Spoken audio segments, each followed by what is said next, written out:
Welcome to our kitchen. My sisters and I today are making bread and butter pickles. We've already done some prep work here. We sliced cucumbers very thinly, and then we also sliced onion thin, and these two things then were mixed together with a half a cup of pickling salt, correct? Correct. And then what did we do from that point? From that point, we mixed them together, we covered them with ice cubes and let it sit for an hour and a half. And then after that, we of course removed the ice cubes, we drained it, and then we had to rinse it and then drain it again. Now we're picking up on the making of the pickle juice to go in. First, we're going to add 3 cups of vinegar. Joe, I'm going to let you get in the middle and start stirring that, and I'll just move this stuff out of the way. And then we have 2 cups of sugar.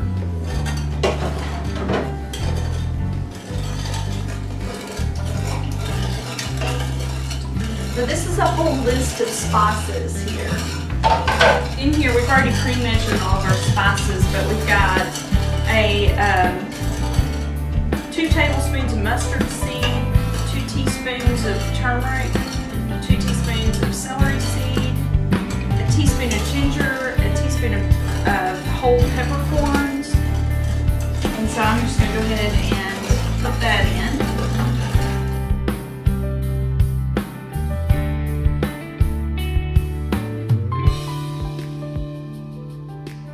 We're going to dip this out.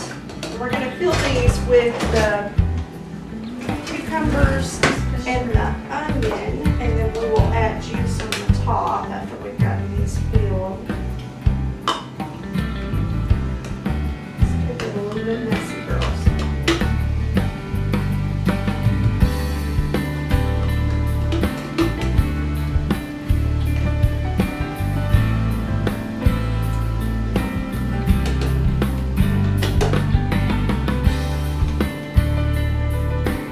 Now these are what size jars? These are quart size jars. You can also make these in pint size jars. Matter of fact, the recipe calls for pint size, but if you've got a big family like we do, you can go through a pint or 2 in no time. So we're putting these in quart size jars. Now there are several different kinds of pickles that you can make. This just happens to be an old family favorite, and this is the bread and butter pickles. Holly, how high are we supposed to fill these jars? Do you know? Supposed to leave a 1/4 of an inch at the top. Same with any other candy you're doing, you want to get the air bubbles out. So I'm going to use a measuring stick here. I'm going to start putting a lid on these. Pour our lids on the top. Oh, there's 2 stuck together. Is this one ready? No. And once again, you add the rings to those. And are we going to tighten these up anyway? Just to the hand touch. These are warm.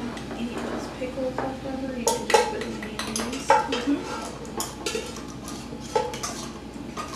One thing about using the funnel, it keeps your band pretty clean, but you may want to wipe them down before you put your bands on, just to make sure they're nice and clean. And also, the great thing about these funnels too is that splash. When you're working with boiling stuff, it's easy to get burnt from the splash as you're pouring stuff in. This really helps protect you from that. So these are really good investment. Okay. And now, these go. We're going to put these in the canner for 10 minutes. Okay. Well, once again, we have canned one of our favorite things, and this is the bread and butter pickles. And once again, Holly, tell us about these really quick. After you're done, what's the last step, and also how long can they store them and that kind of thing. You want to let them cool, and then make sure that the top has popped to form a vacuum seal, and then you want to store these, let them sit for about 4 to 6 weeks before you open them up to enjoy them, and then use them up within a year. All right. I wish we could open one now. I know. They look really good.